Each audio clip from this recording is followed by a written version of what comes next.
So I hope ki you have written all the, let's say, important terms, right? Isotones, isoelectronic, and isostruts and isodiaphers. Those are the newer one, right? You know, isotope, isobars, right? You already know. So isotones are number of neutrons are same. Isoelectronics are number of electrons are same in molecule, atom or ion. So let's say if I'm going to say Na plus, Na plus, I'm going to say neon, you know, and I'm going to say HF. So Na plus is ion, right? 10 electron. Neon is atom, 10 electron. And HF is a molecule which is also having 10. So all these are going to be isoelectronic. Okay. Anyway, so this is isoelectronic. Number of electrons are same. Isostruts, number of electrons as well as number of atoms are same in a molecule. Okay. Isodiaphers, excess number of neutrons are same. Okay. So if I am going to say, let's say beryllium, and I'm going to take, let's say, fluorine. So number of neutron minus proton निकालना है. So over here, first you have to find neutron. तो आपको पता है proton 4 है तो neutron is going to be 5, तो 5 minus 4 is 1. Here if you have to calculate n minus p, so you know number of proton 9 है, so 10 minus 9 is, sorry, 19 minus 9 is 10, to 10 minus 9, that is also 1. There is another way of writing this. Rather than writing neutron, let's say finding neutron over here, what we can say is, let's add p both sides. So n plus p minus 2p, and add and subtract. So this is going to be, now n plus p is nothing but a, that mass number, and p is nothing but z, so a minus 2z. That is nothing but n minus p. So here you can see this is given a and this is given z. So a minus 2z is a minus 8, that is also 1. A minus 2z, that is 19 minus 80, that is also 1. So you can also calculate a minus 2z. Okay? A is mass number, z is atomic number. तो ये तो गई भाई पुरानी बातें, है ना? कल कितना करना था यहाँ तक. Now today we are going to start with wave characteristic. In today's class we are going to start wave characteristic.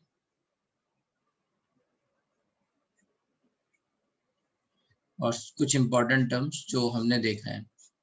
So whenever any wave is going like this, है ना, से जा रही है, right? So this wave is assumed as sine wave, है ना? अगर मेरे को साइन वेव का मतलब क्या है, साइन कॉस पता है ना, ट्रिग्नोमेट्री थोड़ा बहुत, है ना? तो ये क्या होगा, साइन वेव होगी. साइन वेव कैसे, जैसे मान लो ये जीरो ले लिया मैंने यहाँ पे थीटा, है ना? I have taken theta over zero, तो ये जीरो पे क्या है, zero.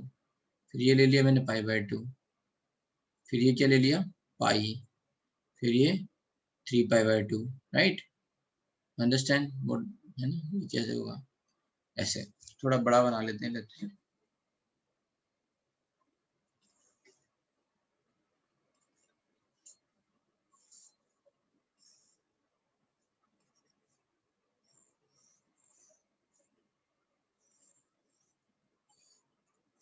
So this is nothing but sine wave. ठीक है, तो ये क्या हो गया आपका जीरो, ये क्या हो गया पाई बाय 2, ये क्या हो गया पाई, ये क्या हो गया 3 पाई बाय 2, है ना? ये क्या हो गया 2 पाई. तो इस वेव की इक्वेशन क्या हो जाएगी, y इज नथिंग बट, अगर ये x है और ये y है, y is nothing but a sin theta.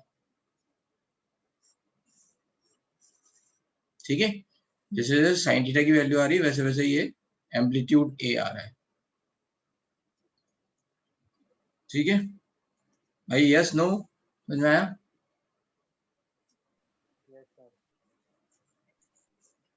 Sine theta की वैल्यू 0 पे 0, पाई/2 पे 1, तो 1 इंटू ए ऐसे करके, राइट, फिर पाई पे फिर 0, फिर -1, फिर 0, फिर +1 ऐसे करके चलता रहेगा।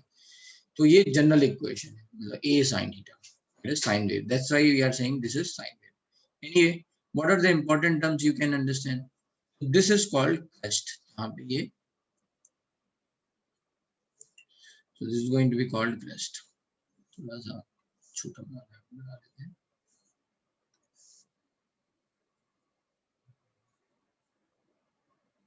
okay, this is crest, and this is going to called as the lowest, let's say, point over here, trough।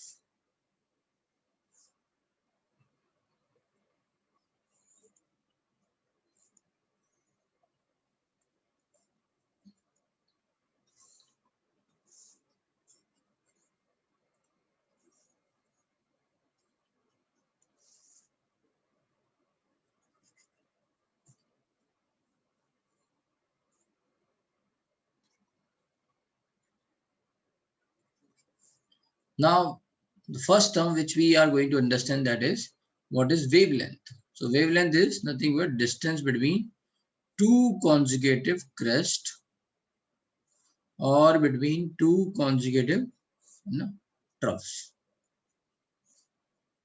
अब ये क्यों ले रहे हैं? क्योंकि ये इजी टू आइडेंटिफाई है ना, हाईएस्ट और minimum low point easy to identify है।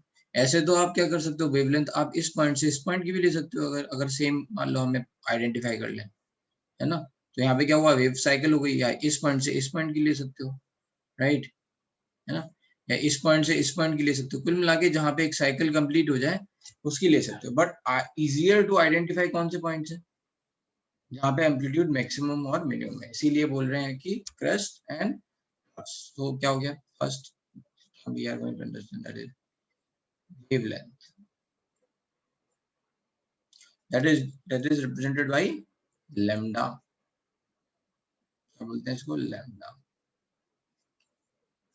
वेवलेंथ नाम से समझ में आ रहा है, लेंथ ऑफ अ साइकिल और वेव, है ना। तो साइकिल यहाँ कहाँ कंप्लीट हुई, इसमें अगर मान लो यहाँ से देखेंगे तो ये पूरी एक साइकिल कंप्लीट हुई, इसके बाद क्या हुआ, रिपीट स्टार्ट हुआ सेम साइकिल का, राइट, ठीक है। तो this is going to be your wavelength, length of a wave. लेकिन कैसे आइडेंटिफाई करेंगे, क्रेस्ट एंड से, ठीक है। तो वेवलेंथ लैम्डा क्या है, distance between two consecutive crest और troughs, ठीक है। यूनिट क्या आएगी, ये लेंथ है, यूनिट क्या आएगी, either first can be metre, second centimetre, third the most common one are nanometer, and fourth angstrom, which is written as like this, a उसके ऊपर नॉट, है ना। तो एंगस्ट्रॉम क्या क्या वैल्यूज हैं, nanometre means 1 nanometre means 10 to the minus 9 meter, and 1 angstrom means 10 to the minus 10 meter, ठीक है। 1 nanometer means 10 to the minus 9 meter, 1 angstrom means 10 to the minus 10 meter। ये वैल्यूज आ गई, राइट। अब what is the relation over here, इनके बीच में क्या relation बनेगा, बताओ भाई, कौन बताएगा। 1 nanometer means how many meter, sorry, 1 nanometer means how many angstrom,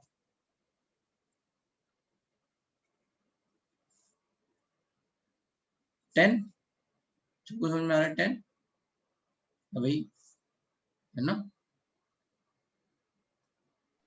तो इस 10 to the minus, जैसे इसको देख सकते हैं, ये क्या लिखा हुआ है, 10 to the minus 9, 1 nanometer is written as 10 to the minus 9 meter, or you can say it 10 to the minus 10 into 10 meter,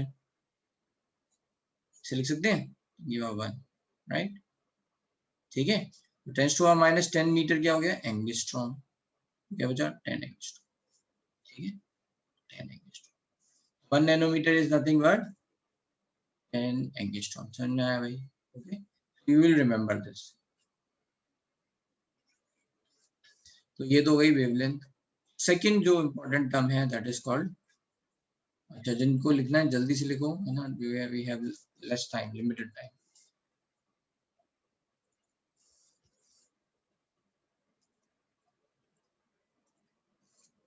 Meanwhile, if anyone has any doubt, ask. ये सब आज कोई है जो बिल्कुल पहली क्लास हो, जिसकी फर्स्ट क्लास, एनीवन?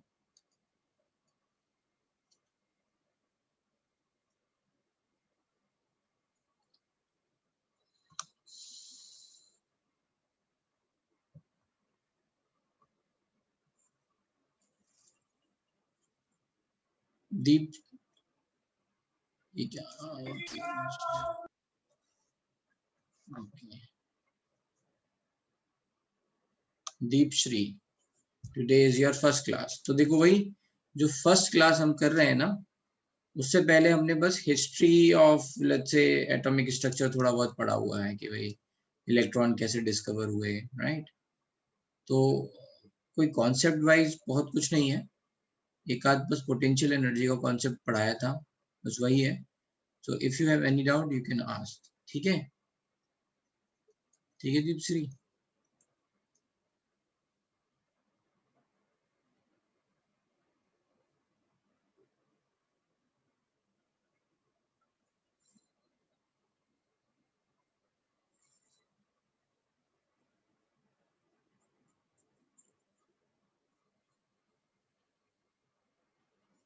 ठीक है, चलते हैं आगे थोड़ा और,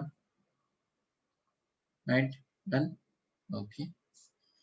तो अब समझते हैं कि वेवलेंथ के बाद और एक इंपॉर्टेंट टर्म है, yes Pranav, you can say speak.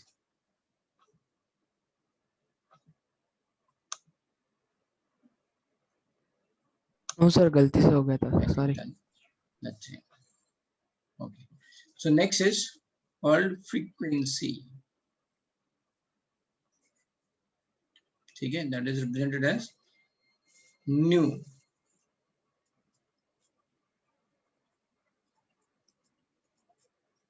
थोड़ा वी जैसा ही है, तो क्या बोलते हैं, नो, तो न्यू। क्या होती है भाई फ्रीक्वेंसी, नंबर ऑफ साइकिल, एक तो ये सिंपल है, नंबर ऑफ साइकिल पर second.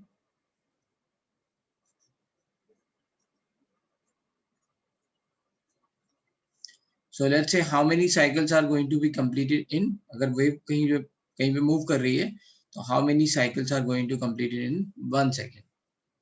So let's say if the wave is passing like this, जब ऐसे सर्कुलर में होता तो आसानी से हम समझ सकते थे, ओके ये एक साइकिल कंप्लीट हो गई है, और how many let's say revolution it has made, that is going to be number of cycle per second. But when we are talking about like this कि ये एक छोटी सी वेव है, जैसे मान लो छोटी सी वेव है let's say यहाँ पे, ठीक है, now this is moving, ठीक है, right, it is moving like this, ठीक है, एक पूरी वेव हमने बनाई, मान लो ये मूव कर, ठीक है, तो क्या होगा, इसके मान लो पीछे पूरी ऐसे वेव आ रही है, राइट, ठीक है, ऐसे मूव कर रही है, मान लो ये इमेजिनरी पॉइंट मैंने बोल दिया यहाँ पे, तो जब ये मूव कर रही होगी तो ऐसे कंटिन्यूअसली ये आते रहेंगे, राइट, ऐसे पीछे से ना, पीछे से ऐसे आ रही है, राइट, कंटिन्यूअसली, तो एक पॉइंट है यहाँ पे, तो नंबर ऑफ साइकिल, जितनी भी साइकिल्स इस पॉइंट्स को 1 सेकेंड में पार करेंगी, वही हो गई ना टोटल नंबर ऑफ साइकिल पर सेकेंड। जैसे मान लो यहाँ पे मैं बोलूँ ये सर्कुलर मोशन हो रहा है, अच्छे, ये एक मेरा पॉइंट है ना, तो मैं सब ये मान लो तुम्हारा starting point, and you are let's say rotated, मतलब डूइंग लाइक दिस, है ना, ऐसे आप घूम रहे हो, तो जितनी बार आप इस पॉइंट को क्रॉस करोगे उतनी नंबर ऑफ साइकिल हो जाएंगी, है ना। अगर माने आपने एक बार ये क्रॉस कर लिया, राइट, क्रॉस किया, राइट? तो एक साइकिल, फिर 2 साइकिल, फिर 3 साइकिल, राइट? तो यहाँ पे क्या करेंगे, कोई भी इमेजिनरी पॉइंट है उससे जितनी नंबर ऑफ साइकिल क्रॉस कर जाएंगी वो क्या हो जाएगी, उसकी फ्रीक्वेंसी। समझ में आ रही है बात, है ना? जितनी बार आप इस पॉइंट से क्रॉस करोगे, so number of cycle crosses any point in 1 second, or we can say number of cycles or waves passes through a point in 1 second. ठीक है, तो ये भी बोल सकते हैं इसको। क्या होती है भाई इसकी यूनिट, फ्रीक्वेंसी की यूनिट क्या होती है, हर्ट्ज। तो यूनिट इज, है ना, यूनिट है, इसको बोलते हैं 1 साइकिल पर सेकेंड इज कॉल्ड, है ना, hertz.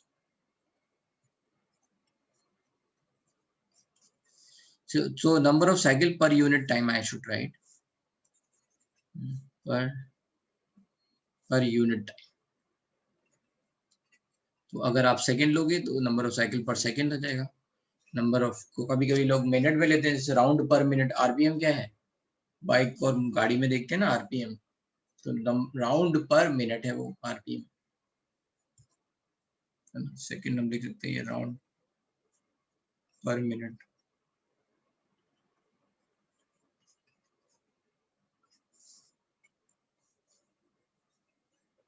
obviously yes, rotations per minute, or you can say round per minute. Yes.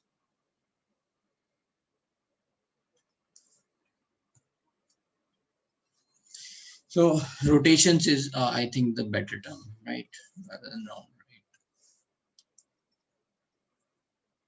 rotations per, yes.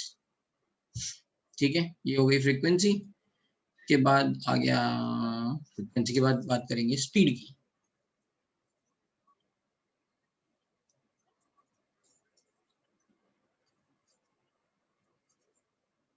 Speed, और यू कैन से velocity,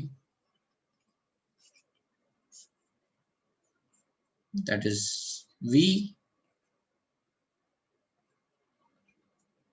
and for light or electromagnetic wave, है ना,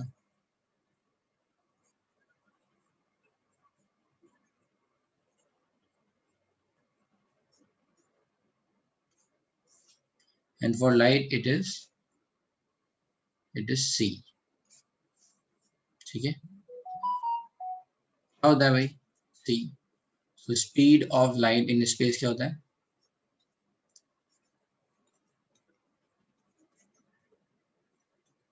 nothing but 3 into 10 to the power 8 metre per second. ठीक है, 3 into 10 to the power 8 metre per second, ये speed हो गई। अब होता है एक relation between speed, frequency and wavelength. Anyone knows this relation, कोई किसी को पता है ये स्पीड, फ्रीक्वेंसी एंड रिलेशन के बीच में? So speed is equal to yes, Pranav, Reena, anyone can say. What is the relation? So speed is equal to frequency into lambda. Just one second. Yes, can you speak again?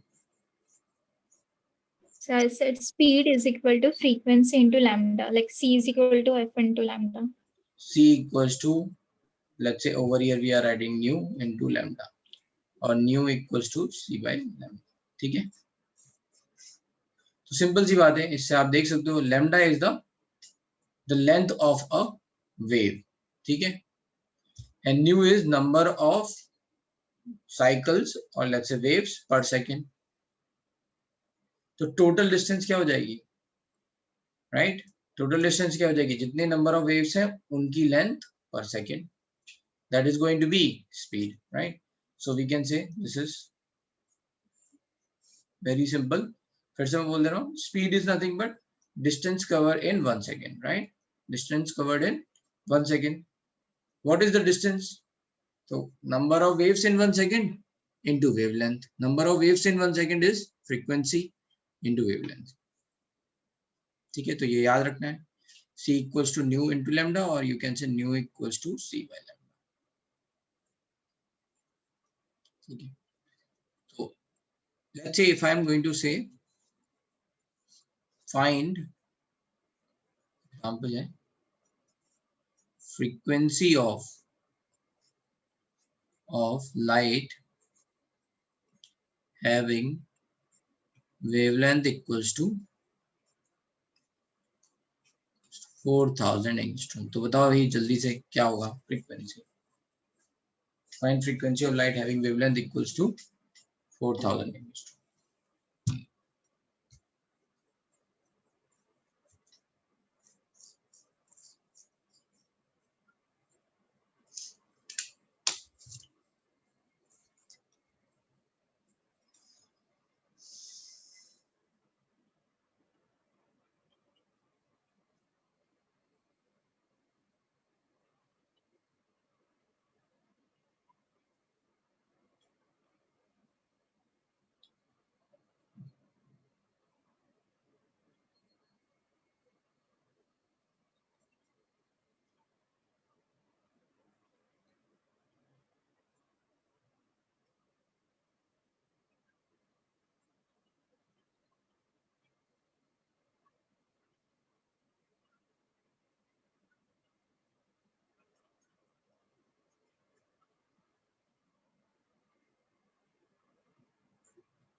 Done.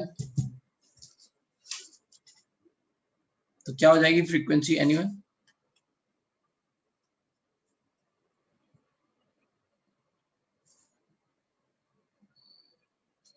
देखो भाई सबकी answer अलग अलग आ रहे हैं, right? Vivek is saying 4000 hertz, Saptarshi is saying 7.5 into 10 to the power 14. Ibrahim is saying 10 to the power 22. Somebody is getting 10 to the power 6. Krish is saying 10 to the power 14. Vivek is again saying, okay. So Vivek, Krish and Saptarshi, your answer is correct. Okay. It will be around 10 to the power 14 or 15. Now, and Pranav also, right? So let's say the only thing which you forget is converting angstrom into meter. Why? Let's see.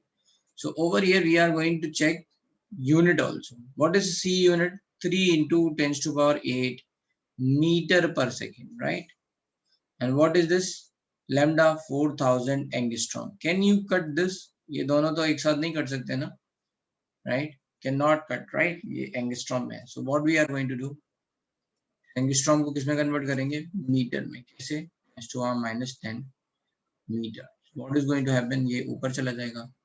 3 into 10 to the power 18 है ना. अब now metre can be cut. So 10 to the power 18 divide by 4000 है ना पर second, है ना. तो ये जाएगा नंबर ऑफ साइकिल. ये कट होगा 10 to the power 3, तो 3 into 10 to the power है ना. ये 10 to the power 3 है, ऊपर जाएगा तो 15 बनाएगा, है ना. सब्ट्रैक्ट हो जाएंगी, divide by 4. So you can say 0.75 into 10 to the power 15, or you can say 7.5 into 10 to the power 14 hertz. Clear है? तो इसमें बस हमने क्या सीखा? इसमें हमने सीखा कि अब यूनिट भी ध्यान रखनी है, right? This is the only thing. In 11th we are going to talk about units properly. ठीक है, चलते हैं थोड़ा और आगे. There is another term that is called wave number. नाम से क्या समझ में आ रहा है? Number of waves, right? Wave number is number of waves. कैसे रिप्रेजेंट करते हैं? न्यू बार से. न्यू बार क्या होता है? number of waves in unit length. In unit length. अब ये unit length का मतलब क्या हो सकता है? Could be 1 मीटर और 1 सेंटीमीटर. जनरली ये दो ही टर्म यूज होते हैं. मतलब मैं ये कह रहा हूँ कि अगर मैंने एक 1 मीटर की डिस्टेंस खींच दी तो उसमें ये कितनी वेव्स आ गई, right? How many waves are going to be. ठीक है, तो if I am going to draw here, तो 1 2 3 और ये 4, तो 4 वेव्स आ गई. तो what is the wave number? 4. ठीक है, सुनना है एक बार. What is the number of waves in unit length? Formula क्या होगा इसका? Nu bar is nothing but 1 by lambda. है ना, be careful. Nu and nu bar are different thing. Bar ऊपर लगा है. Nu bar is wave number, nu is frequency. So nu bar is nothing but 1 by lambda, and over here we can say unit is going to be meter inverse or centimeter inverse. ठीक है, तो अगर किसी ने पूछा होता बताओ wave number बताओ ऊपर वाले एग्जांपल में, है ना, wave number of light having wavelength 4000 angstrom. So what we will write? Nu bar is 1 by lambda, so 1 by 4000 angstrom. That is nothing but 1 upon 4000 10 to the minus 10 meter. तो ये यहाँ से 10 to the 3 हट जाएगा, तो 10 to the minus 7 plus 7 ऊपर चला जाएगा. Divide by 4 meter inverse, और you can solve. ये 0.25 आएगा. 1 by 4 is 0.25. So 2.5 into 10 to the power 6 meter inverse. So that is going to be your answer. So now कोई problem वेव नंबर में?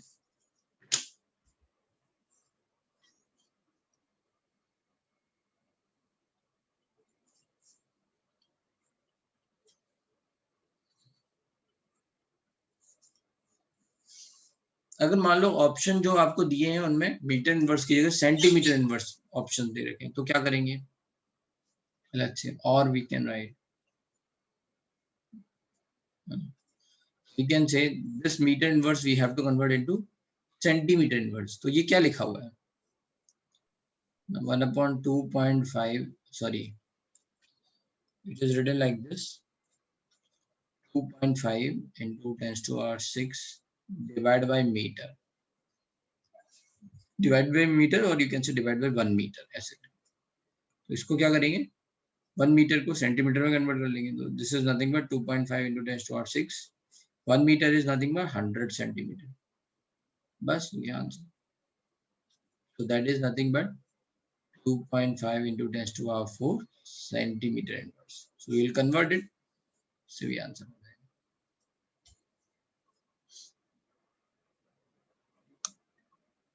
तो option अगर मीटर में दे रखे होंगे तो मीटर इनवर्स में, तो मीटर इनवर्स में निकालेंगे. सेंटीमीटर इनवर्स में दे रखे होंगे सेंटीमीटर इनवर्स में निकालेंगे. जल्दी में यूनिट कन्वर्जन में गलती नहीं करनी है. ठीक है, तो पहले यूनिट लिख लेनी है, फिर कन्वर्ट करना है और फिर चेक करना है. ठीक है, नेक्स्ट इज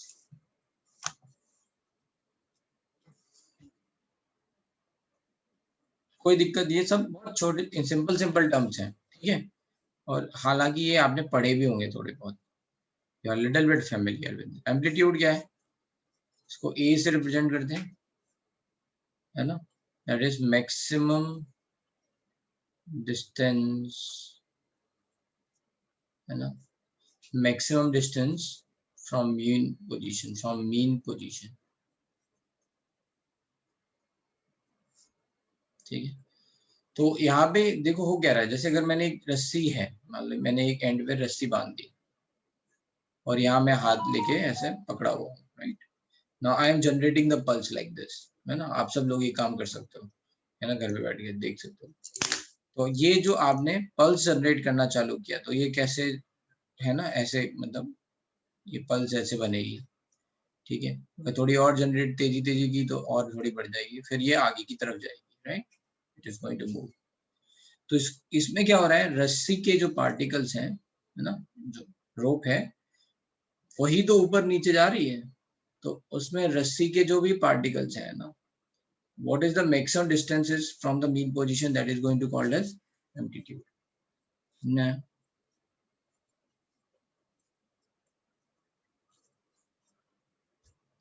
तो ये तो हो गया एम्पलीट्यूड। एम्पलीट्यूड का यूज कहाँ होता है, amplitude there is a term called intensity. Intensity is proportional to, हाँ बोलो, हाँ आगे तो बोलो। नहीं नहीं, आपकी आवाज बहुत कट रही है। अरे लोग बढ़ गए, कितने लोग हैं जो अभी आए हैं?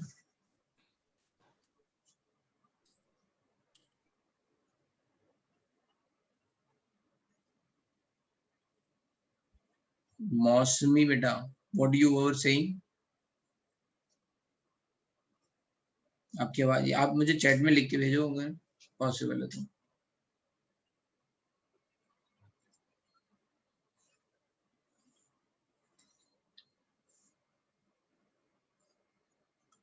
चले आगे, ठीक है।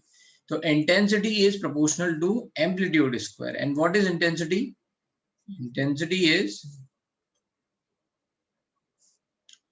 ठीक है, intensity is nothing but number of particles, number of, intensity is nothing but you can say brightness also,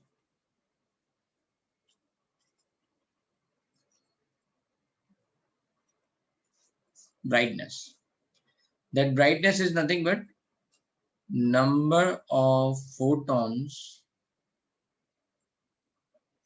per unit second per unit surface area। जैसे मान लो मैं कहूँ, जस्ट इमेजिन कि दो बल्ब हैं, एक बहुत तेजी से चमक रहा है, इसका मतलब क्या है, इसका मतलब ये है कि उस तेजी से चमकने वाले बल्ब से ज्यादा नंबर ऑफ फोटॉन्स निकल रहे हैं बाहर पर सेकेंड, ठीक है। तो ज्यादा नंबर ऑफ फोटॉन्स कैसे ज्यादा निकलेंगे, जब उसमें वॉटेज ज्यादा होगा, है ना। अगर मान लो आपके दो बल्ब हैं और एक का वॉट है लेट्स से 7 वॉट का एलईडी बल्ब है और एक 14 वॉट का एलईडी बल्ब है, तो 14 वाला ज्यादा देगा, क्यों, ज्यादा पावर है तो नंबर ऑफ फोटॉन, ज्यादा एनर्जी बाहर निकलेगी, है ना। 14 वॉट का मतलब कितना हुआ, 14 जूल पर second energy every time it is going outside, तो ज्यादा पावर होगी तो ज्यादा फोटॉन्स बाहर निकल रहा है, ठीक है। तो intensity is nothing but number of photons per unit second per unit surface area. अगर सरफेस एरिया की भी बात कर रहे हैं कि वो नंबर ऑफ फोटॉन जो निकले हैं वो, है ना, जैसे रूम में देखा जाए, रूम में, है ना, और एक छोटे से मान लो किसी में बॉक्स में देखा जाए, तो अगर सेम बल्ब लगाया जाएगा तो कहाँ पे ब्राइटनेस ज्यादा दिखेगी, जहाँ पे सरफेस एरिया कम होगा जिस पे गिर रहा है, सही बात है, ठीक है। तो intensity is nothing but amplitude के स्क्वायर के बराबर होती है, एम्पलीट्यूड ज्यादा मतलब ब्राइटनेस ज्यादा, एम्पलीट्यूड का यूज यहाँ होता है। चलते हैं थोड़ा आगे।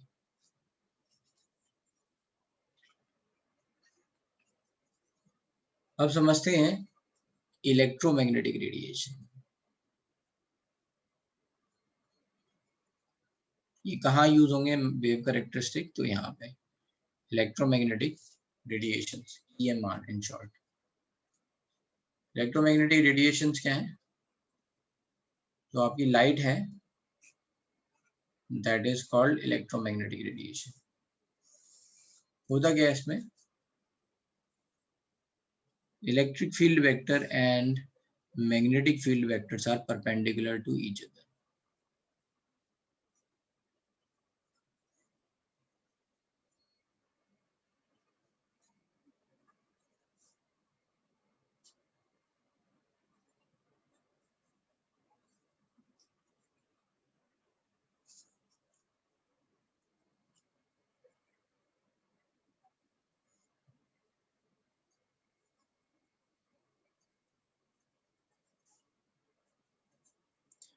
तो ये इलेक्ट्रिक फील्ड वेक्टर है, ये मैग्नेटिक फील्ड वेक्टर है, और इसमें जो वेव है वो है ना मूव कर रही है। जो इलेक्ट्रोमैग्नेटिक रेडिएशन है, दीज आर 3 डायमेंशनल वेव। जैसे अभी हमने ये जो वेव बनाई है, ये कितनी डायमेंशन में आ रही है, राइट? तो अगर हम ये देखेंगे तो ये एक लाइन से ये 2 डायमेंशन में ऐसे एक्स वाई प्लेन में बन रही है बस, राइट? अगर हमने एक रस्सी ली हुई है, ठीक है, राइट? अगर 3 डायमेंशन वेव हो जाएगी तो पूरा प्लेन ऐसे, मतलब यू कैन इमेजिन पूरा प्लेन ऐसे जा रहा है, right? So this is going to be 3 dimensional wave, ठीक है? Electric field vector, magnetic field vectors are perpendicular to each other. क्या है इसके पार्ट, कांस्टेंट पार्ट क्या है? Electromagnetic radiation can be, let's say, broken into several parts. So let's start. Cosmic ray, फिर क्या आता है? गामा रेज, फिर क्या आता है? एक्स रेज, फिर क्या आता है? एक्स रेज के बाद यूवी रेज, फिर विजिबल रेज, फिर इंफ्रारेड, फिर माइक्रोवेव, एंड फिर रेडियो वेव। रेडियो। अब इन सब में यहां से इससे इस तरफ लेमडा इंक्रीज हो रहा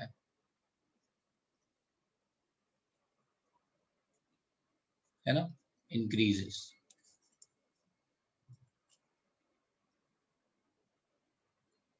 कॉस्मिक रेज की वेवलेंथ बहुत कम और रेडियो वेव की वेवलेंथ बहुत ज्यादा। इनफैक्ट जब व्हेन वी आर सेइंग कि 93.5 और something, that is the wavelength जो वो बता रहे हैं। सबकी वेवलेंथ अलग अलग है मीटर में।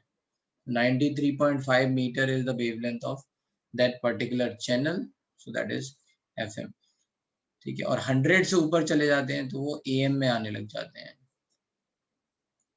ठीक है? एफएम एएम ये सब चलता रहता है। Anyway that is not very important. Important is कि वेवलेंथ बढ़ रही है यहाँ पे, और हमें क्या पढ़ना है? दैट इज विजिबल पढ़ना है बहुत ज्यादा। विजिबल समझ लेते हैं, छोटा सा है विजिबल बहुत। कहां से कहां तक स्टार्ट होता है? 3800 एंगस्ट्रॉम से लेके approximately, these are approximate value है ना, अप्रोक्सीमेटली 7600 एंगस्ट्रॉम। ये विजिबल रीजन है। इसमें कहा क्या क्या होता है? इसमें मेनली 7 कलर हम लिखते हैं, दैट इज वॉयलेट। वॉयलेट का वेवलेंथ कितना होगा इधर, और इससे छोटी वेवलेंथ होगी तो वो क्या हो जाएगी? अल्ट्रा वॉयलेट, है ना? वॉयलेट से पहले अल्ट्रा वॉयलेट, है ना? और रेड के बाद इंफ्रारेड, है ना? तो violet, indigo, blue, green, yellow, orange, red. तो इसको अगर शॉर्ट फॉर्म में बोलते हैं तो क्या बोलते हैं? VIBGYOR, VIBGYOR. राइट, ठीक है? तो अगर यहाँ पे वेवलेंथ इंक्रीज हो रही है, राइट, तो फ्रीक्वेंसी क्या होगी?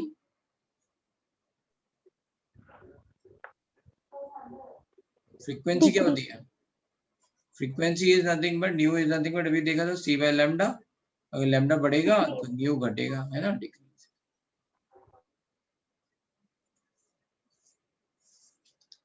तो ये विबग्योर होगी। लेकिन ये याद रखना है 3800 एंगस्ट्रॉम से पहले अल्ट्रा वायलेट, 7600 के बाद इंफ्रारेड, और इसके बीच में ये विबग्योर। ठीक है भाई, किसी को कोई प्रॉब्लम?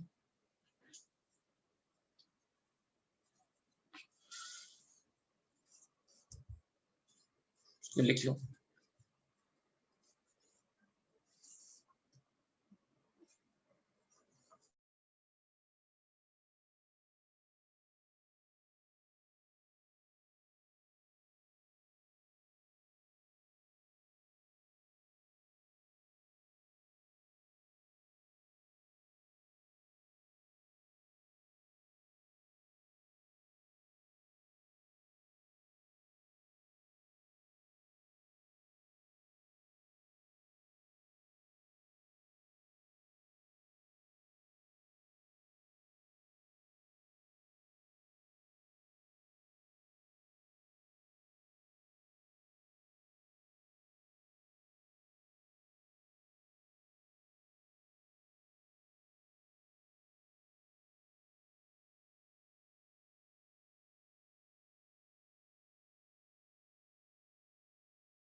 चलो let's move little bit ahead. Any doubt till here? यहाँ तक कोई बात नहीं समझ में आती? No sir. ओके, चलो आगे चलते हैं. अब ये जो लाइट है ना, इसके बारे में पढ़ते हैं. That is called dual nature of light.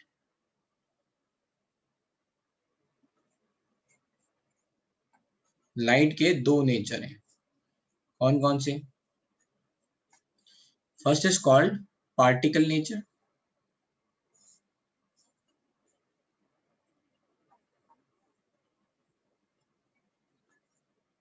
Another is called wave nature.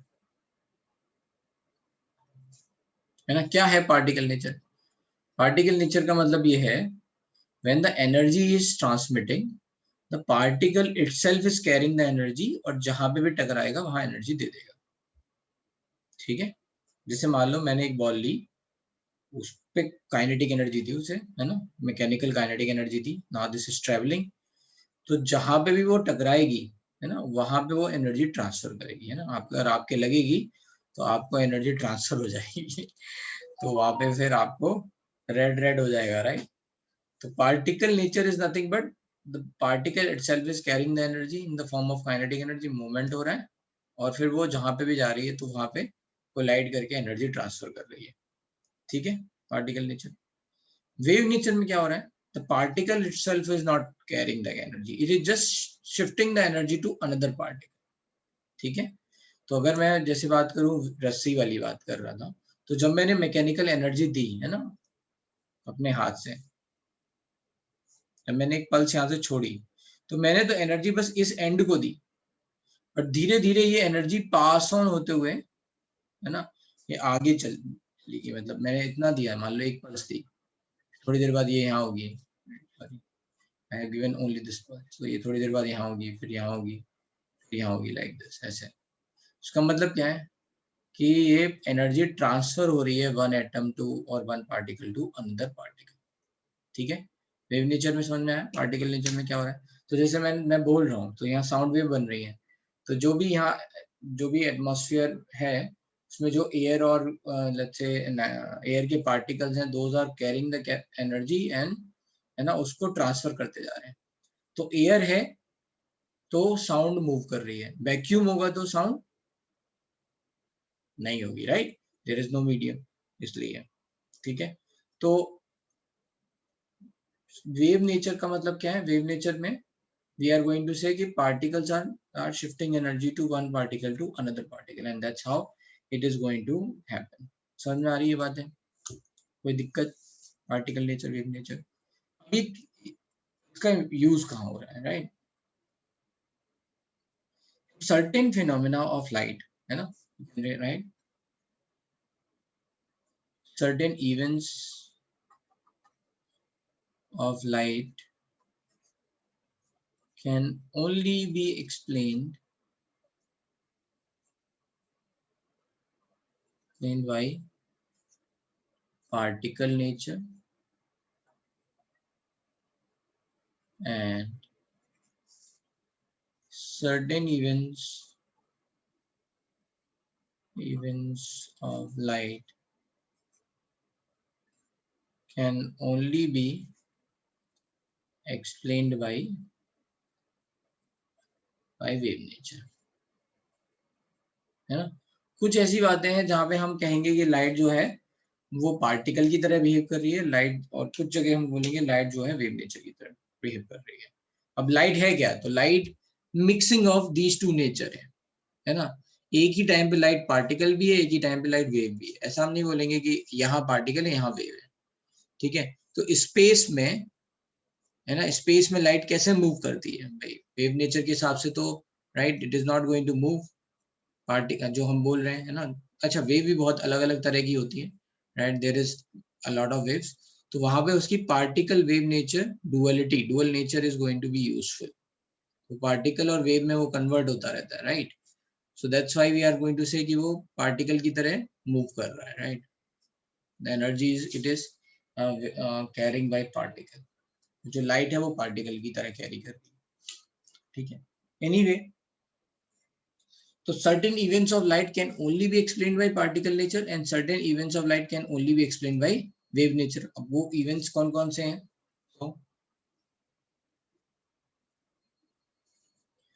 So particle nature can explain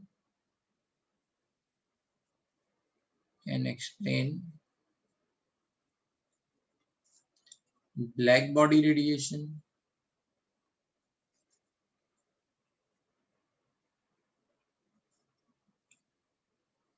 photoelectric effect,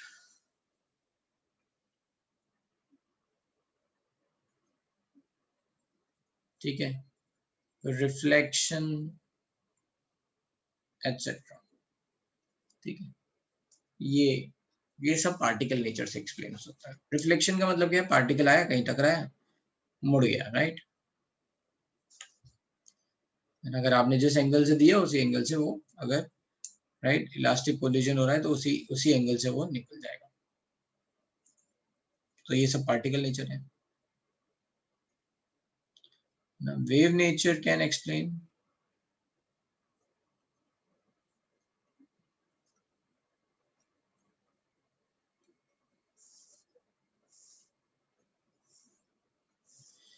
wave nature can explain, we can say, interference, diffraction, है ना, रिफ्रैक्शन एटसेट्रा, ठीक है। तो लाइट जो bend हो जाती है एक मीडियम से दूसरे मीडियम में जाते टाइम पे, राइट, तो ये सब बातें या इंटरफेरेंस, डिफ्रैक्शन, ये सब जो है हम वेव नेचर से एक्सप्लेन करते हैं। तो थोड़ा सा इन पे बात कर लेते हैं छोटा छोटा। किसी को कुछ पता है इनमें से? इंटरफेरेंस, डिफ्रैक्शन, कुछ पता है? Anyone? Yes Reena. Sir, I know dispersion and refraction. Okay, ठीक है। तो अभी मैं बताता हूँ डिफ्रैक्शन और इंटरफेरेंस क्या है। एक्चुअली में डिफ्रैक्शन का मतलब होता है बेंडिंग ऑफ लाइट, ठीक है। डिफ्रैक्शन का मतलब है बेंडिंग ऑफ लाइट, ठीक है। तो लाइट क्या होती है? बेंड होती है, कहाँ से? शार्प एजेस से, not in the different medium. अगर सेम मीडियम भी है तो भी लाइट बेंड हो जाती है, कहाँ से? शार्प एजेस से। इसका मतलब क्या है? इसका मतलब ये है, जैसे मान लो कोई एक लाइट सोर्स है,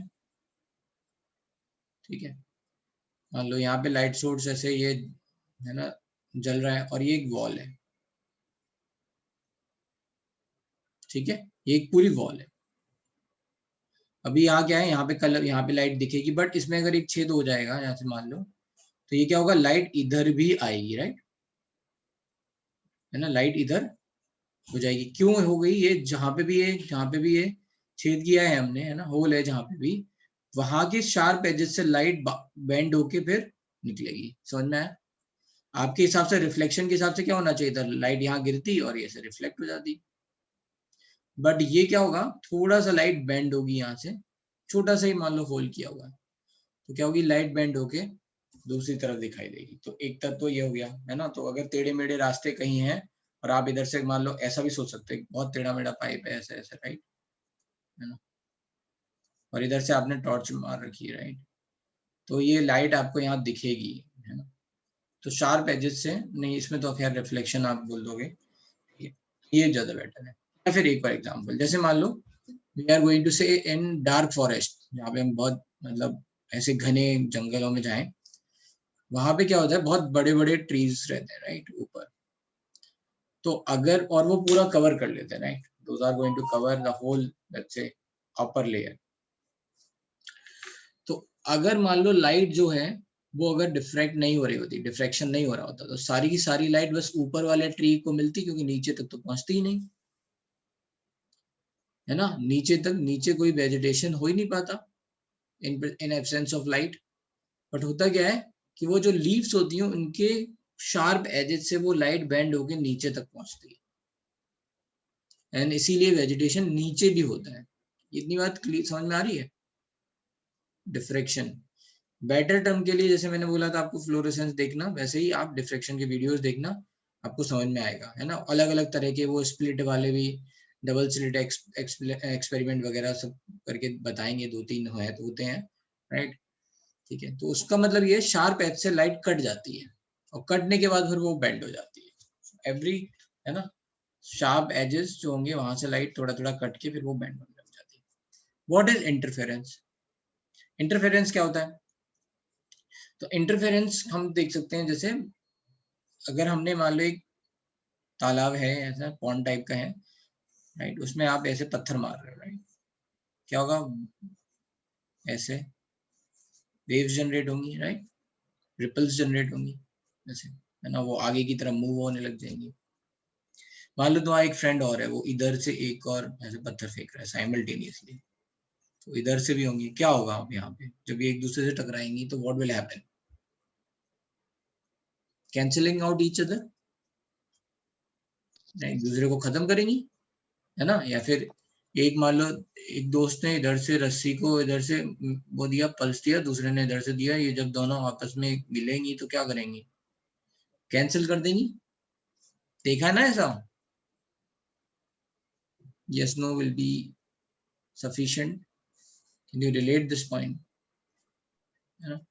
तो एनर्जी कैंसिल होती है ना। वेव नेचर का मतलब क्या है? वेव नेचर का मतलब है एनर्जी का मूवमेंट हो रहा है, राइट, थ्रू द मीडियम। क्या हो रहा है? एनर्जी का मूवमेंट हो रहा है। Particle is not carrying the energy, it is just transferring the energy. Energy का मूवमेंट हो रहा है थ्रू द मीडियम। तो जब एनर्जी एनर्जी आपस में एक दूसरे के अपोजिट डायरेक्शन में आ रही है तो दोनों को एक दूसरे को कैंसिल आउट कर देंगे। ये फिनोमेना लाइट में दिखता है। ये तो हमने खैर मैटर वेव्स और इन सब में बताया है। लाइट और मैटर वेव्स क्या होते हैं? ये मैटर में हम वेव क्रिएट कर रहे हैं। जैसे रस्सी है, रस्सी में वेव क्रिएट किया तो इसको क्या बोलेंगे? मैटर में वेव क्रिएट कर रहे हैं by mechanical action, that is called matter waves. ठीक है, तो वेव नेचर की बात करें तो वेव नेचर के एग्जांपल है कि इंटरफेरेंस हो सकता है, तो यहाँ पे भी यही है। लाइट में भी ऐसे ही होता है। लाइट में अगर मान लो दो लाइट आएंगी, है ना, तो मिलके या तो एक दूसरे को कैंसिल कर सकती हैं या फिर जुड़ सकती हैं। दैट इज कॉल्ड, है ना, कंस्ट्रक्टिव इंटरफेरेंस और डिस्ट्रक्टिव इंटरफेरेंस। कंस्ट्रक्टिव मतलब ऐड होगा, डिस्ट्रक्टिव मतलब सब्ट्रैक्ट होगा। ठीक है, तो ये जो फिनोमेना है that can only B explain by wave nature. Why? कि दो पार्टिकल आपस में कोलाइड होंगे तो खत्म नहीं हो जाएंगे दोनों। क्या होगा? दोनों पार्टिकल अगर आपस में कोलाइड होंगे तो, है ना, दोनों अपोजिट डायरेक्शन में जाने लग जाएंगे और उनमें एनर्जी का ट्रांसफर हो जाएगा, जीरो नहीं हो जाएगी एनर्जी। ठीक है, ऐसा भी नहीं होगा, राइट। इसलिए ये phenomena can not be explain bye particle nature, this phenomena can only B explain by wave nature. ठीक है, that is called interference. How the interference? Constructive interference, destructive interference.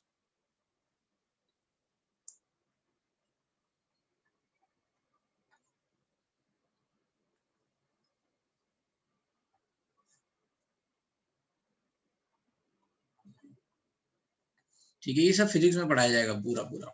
ठीक है, लेटर ऑन, है ना, पूरा chapter ही है wave करके एक, में ये सब बातें बताई जाएंगी। ब्लैक बॉडी रेडिएशन क्या है?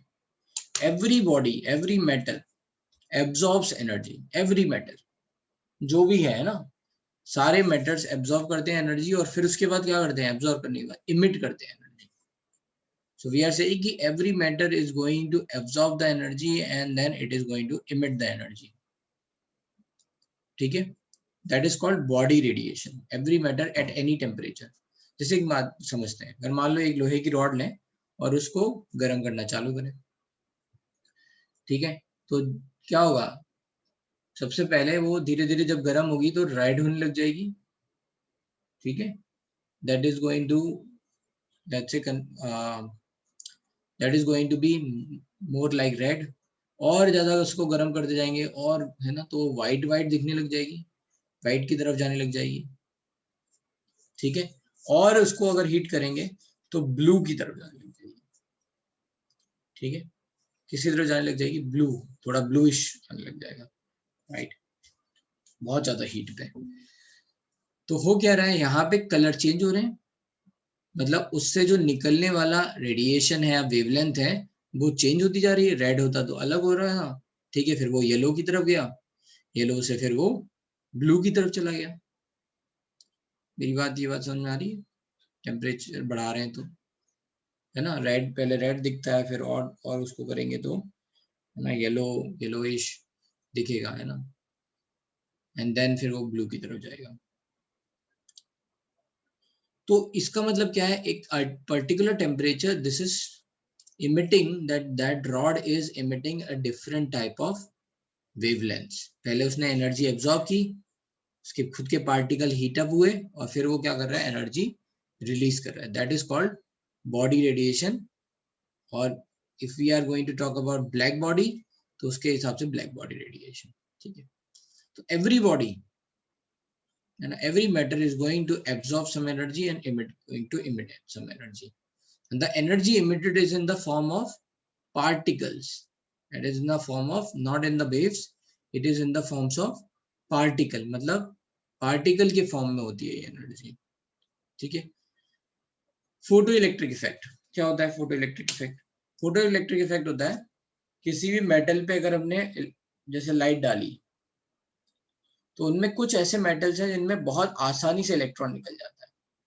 जैसे ही लाइट डाली तुरंत इलेक्ट्रॉन निकला, है ना। जैसे ही आप लाइट डालोगे वैसे ही क्या होगा, तुरंत इलेक्ट्रॉन निकल जाएगा। तो emission of electron on let's say exposure of light is called photo electric effect, ठीक है। और यहाँ पे भी यही मानते हैं कि जो एनर्जी एब्जॉर्ब हो रही है वो पार्टिकल नेचर में है, वेव नेचर में नहीं है। क्यों वो मानते हैं ऐसा, समझते हैं थोड़ा सा। अच्छा, ये dual nature was explained by Max Planck and Einstein, है ना, दोनों ने ये बताई थी। डुअल नेचर ऑफ लाइट ये किसने बताई? मैक्स प्लैंक एंड आइंस्टाइन, ठीक है, राइट। फोटो इलेक्ट्रिक इफेक्ट क्या है? सिंपल, अच्छे समझ लेते हैं। फोटो, ये सब आपको, है ना, फिजिक्स में पढ़ाया जाएगा। फोटो इलेक्ट्रिक इफेक्ट हम यहाँ पे भी पढ़ा देंगे एटॉमिक स्ट्रक्चर में, ठीक है। तो फोटो इलेक्ट्रिक इफेक्ट क्या होता है? जैसे कोई ये मेटल है, इस पे ये लाइट गिर रही है, मान लो, तो मेटल से लाइट गिरी तो ये इलेक्ट्रॉन तुरंत निकल गया। जैसे लाइट गिरी इलेक्ट्रॉन निकला, and there is no time lag, there is no time difference कि जैसे ही लाइट गिरी तुरंत इलेक्ट्रॉन निकली। इसका मतलब क्या हुआ कि लाइट पार्टिकल के फॉर्म में है, उसने सारी की सारी एनर्जी तुरंत इलेक्ट्रॉन को दी और इलेक्ट्रॉन बाहर निकल गया। समझना? सारी की सारी एनर्जी जो पार्टिकल वेव है वो सॉरी लाइट है जो वो पार्टिकल के फॉर्म में है और उसने सारी की सारी एनर्जी क्या हुई, इलेक्ट्रॉन को दी और वो बाहर निकल गया। वेव होती तो क्या प्रॉब्लम होती? Wave is continuous flow of energy, है ना। वेव क्या है? लगातार ऐसे घूम रही है, राइट, लगातार। सो that is continuous flow of energy.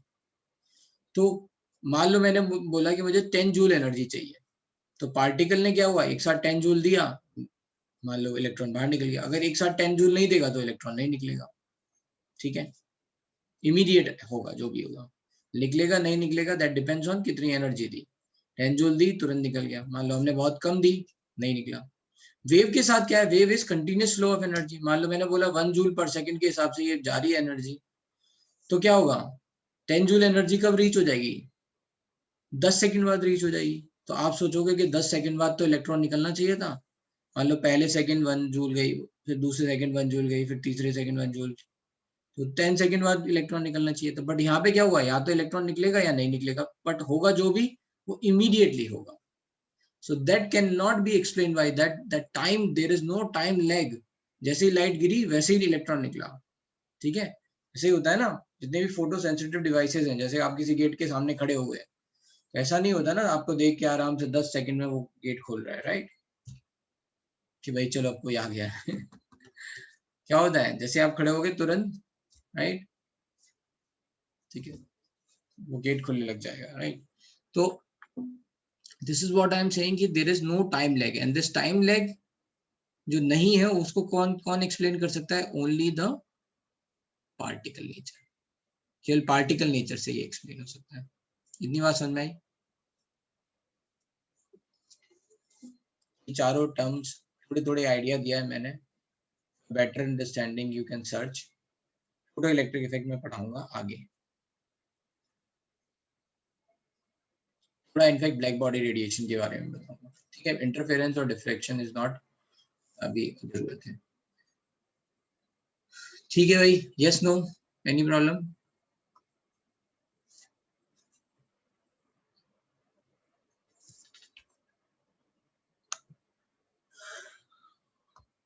ठीक है, तो अब बात करते हैं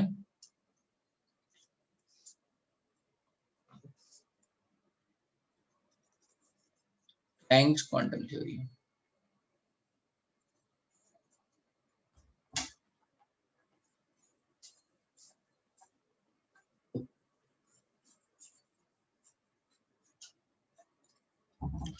प्लैंक्स क्वांटम थ्योरी, अब देखो है ना, बिफोर प्लैंक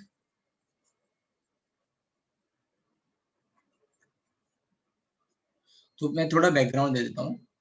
जब ये प्लैंक ने ये बात बोली ना, उससे पहले डुअल नेचर की जब बात बोली, उससे पहले केवल ये माना जाता था light is a wave nature, है ना। क्या माना जाता था बिफोर दिस डुअल नेचर? जब भी बोला गया उससे पहले माना जाता था कि light is wave nature only, ठीक है। Light is a continuous flow of energy, या फिर इलेक्ट्रोमैग्नेटिक रेडिएशन, अभी हमने पढ़ा भी है, electromagnetic radiation is only wave nature,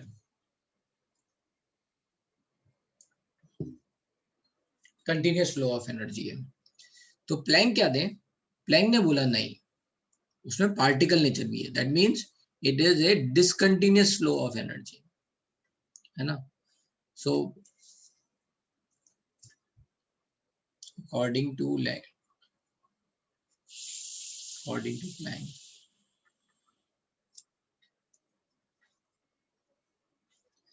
light can also be discontinuous flow of energy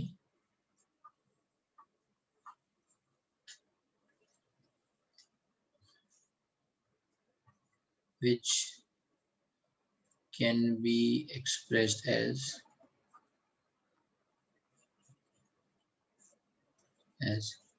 packets of, and or we can say, let's say, continuous flow of energy, or we can say, let's say, or we can say light can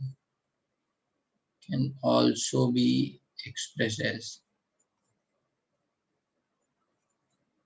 in terms of packets of energy, that is nothing but particle nature. These packets of energy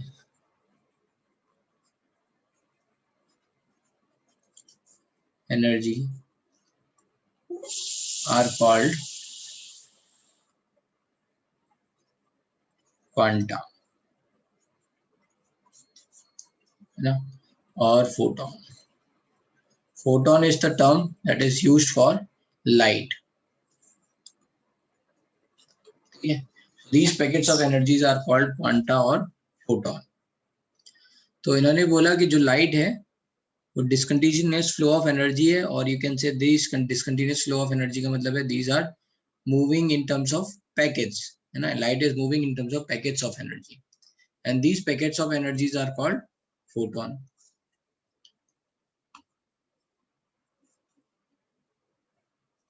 Energy of photon is proportional to frequency of light, that is nu. So energy of photon is EP, is proportional to nu, and energy of photon is nothing but h nu, where h is Planck's constant. Here h is Planck's constant. And H की value क्या होती है? H की value है 6.626 into 10⁻34 joule second.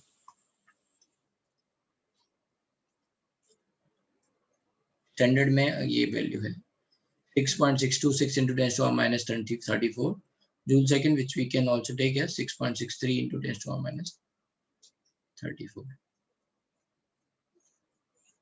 ठीक है, so energy of photon is proportional to frequency of light. इन्होंने क्या बोला प्लैंक ने? Again I am saying before dual nature, Planck has explained dual nature.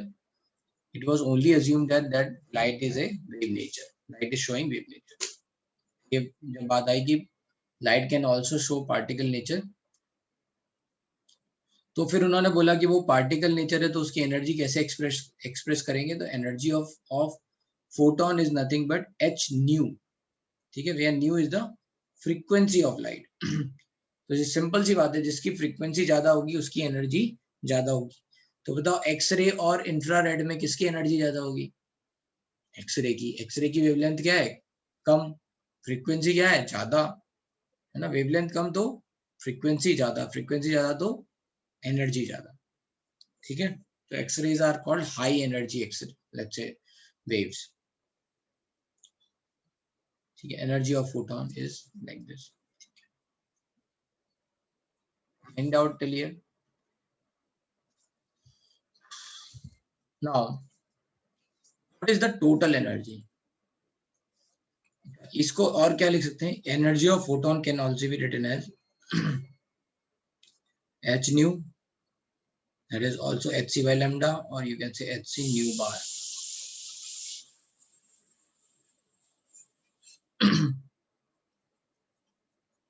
So energy of photon can be h nu, nu को हमने लिख लिया c by lambda, तो hc by lambda और hc nu bar. तो यहाँ पे आप वैल्यू याद कर सकते हो एनर्जी ऑफ फोटोन के लिए। hc by lambda के टर्म्स में h है 6.626 और 6.63 into 10⁻34 into c, that is 3 into 10⁻8, sorry, I will write joule second into 3 into 10⁸ metre per second divide by lambda. तो लैम्डा किस में रखना पड़ेगा आपको? यहाँ मीटर है तो किस में रखना पड़ेगा? In metre. तो जैसे अगर एंगस्ट्रॉम में दे रखा है, you have to convert into metre. तो इस सेकंड से सेकंड कट गया, यहाँ मल्टीप्लाई में जूल इनटू सेकंड है, राइट।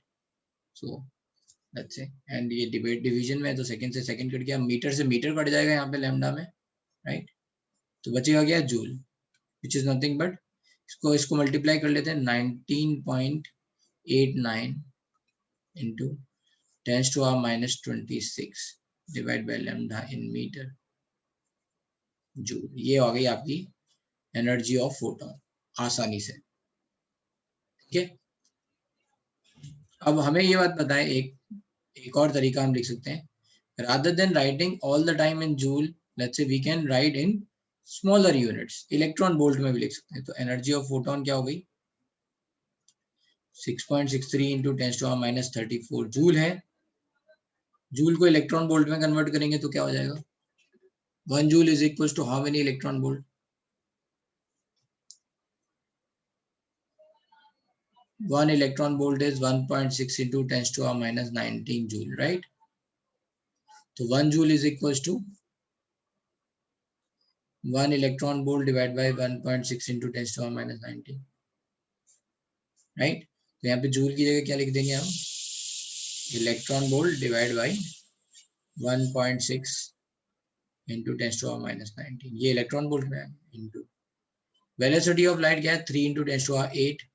मीटर को एंगस्ट्रॉम में लिख लो directly, into 10⁻, 1 metre is nothing but 10⁻10 angstrom. तो एंगस्ट्रॉम इक्वल्स टू क्या हो जाएगा? 10⁻, सॉरी क्या लिख दिया मैंने उल्टा, 1 एंगस्ट्रॉम इज नथिंग बट 10⁻10 मीटर। 1 मीटर क्या हो जाएगा? ये इधर चला जाएगा, 10⁻10 एंगस्ट्रॉम। यहाँ पे लिख लिया मैंने 10⁻10 एंगस्ट्रॉम पर सेकेंड। है ना, ये हो गया इलेक्ट्रॉन वोल्ट पर सेकेंड, जूल को यहाँ कन्वर्ट किया मैंने, इलेक्ट्रॉन वोल्ट सेकेंड सॉरी, और ये हो गया एंगस्ट्रॉम पर second divide by lambda in angstrom. इतनी बात समझ में आ रही क्या कर रहा हूँ, एनर्जी लिख रहा हूँ। तो एक तो हो गई स्टैंडर्ड यूनिट, मुझे हर बार ये बार बार एच और सी को मल्टीप्लाई करने की जरूरत नहीं है, I can remember this, but यहाँ पे provided I have to put lambda in metre, और वैल्यू मुझे किसमें मिलेगी, जूल में मिलेगी।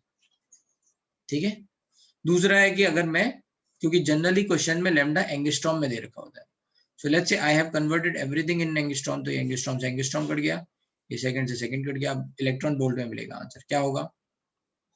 तो energy of photon is nothing but, इसको देख लेते हैं, तो 10 to power 18 हो गया ये -19 ऊपर चला जाएगा, प्लस हो जाएगा, तो 18 + 19 37, यहाँ -34 है, तो ये हो गया 6.63 इंटू, मतलब 6.3 इंटू 3 इज 19.89, तो 19.89 इंटू 10 to power -34 था, यहाँ पे 10 to power 18 और 19 37, तो 10 to power 3 divide by 1.6 into lambda. ये वैल्यू कितनी आती है, इसको अगर आप सॉल्व करोगे 16 से, तो 1 है ना 1, फिर उसके बाद कितना रह जाएगा 3 38 और 2 सॉरी 1 पॉइंट नहीं, ये 16 नहीं 1.6 से कर रहे हैं ना, हाँ, तो 12.12, फिर क्या रह जाएगा 69, तो 4 64, फिर क्या रह गया 5, तो ये आ गया आपका 3 समथिंग ऐसे, right. So it is going to be, like you can say this is going to be 12,430 something divided by, actually यहाँ पे हमने थोड़ा अप्रोक्सीमेशन लिया है, 6.63 लिया है, 6.626 लेंगे तो ये 20 के आसपास आता है, 12.12420 divide by lambda in angstrom, this is going to be value in electron volt. तो यहाँ पे एक और वैल्यू मिल गई है हमें, energy of photon is nothing but 12,420 divide by lambda in angstrom, this is where value is going to be in electron volt, means energy of photon is going to be in electron volt, which is can be approximately treated as 12,400 divided by lambda in angstrom। ठीक है, तो ये values हैं और ये unit conversion है, कोई किसी को कोई प्रॉब्लम है इनमें तो बता दो, समझ में आया।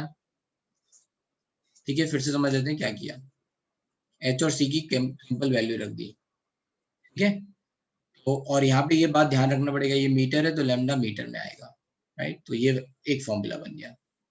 अब क्या किया हमने, यहाँ पे छोटी वाली यूनिट में लिख लिया, इसको इलेक्ट्रॉन वोल्ट में लिखा, तो इलेक्ट्रॉन वोल्ट को पहले कन्वर्ट किया, 1 joule is equal to 1 electron volt divide by this, तो यहाँ जो जूल लिखा था उसको इससे रिप्लेस कर दिया, तो ये हो गया electron volt divide by this. इसी तरह से यहाँ मीटर जो लिखा था उसे एंगस्ट्रॉम से रिप्लेस कर दिया, 10⁻10 आया, तो अब लैम्डा मैं किस में लिख सकता हूँ, एंगस्ट्रॉम में लिख सकता हूँ। ठीक है, बस इसको सॉल्व किया तो इससे 12,400 के आसपास आंसर आ गया। ठीक है, अब ये तो हो गई एक energy of 1 photon,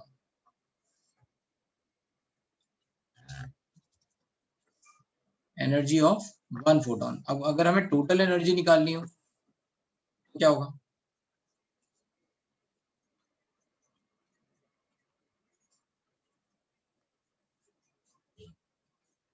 total energy is nothing but क्या हो जाएगा, total energy E total is nothing but n into energy of photon, where n is number of photons, where n is number of photons। ठीक है, तो वही एक photon ने जितनी एनर्जी दी इंटू n, तो टोटल एनर्जी हो गई, तो E total is nothing but n into energy of photon। ठीक है,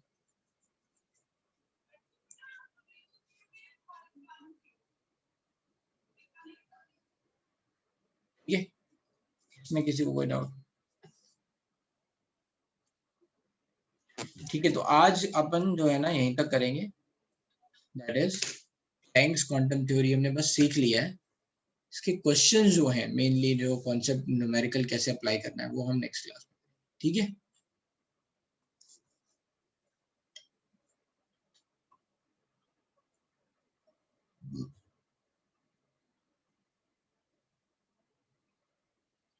That's it then. I'm ending this class.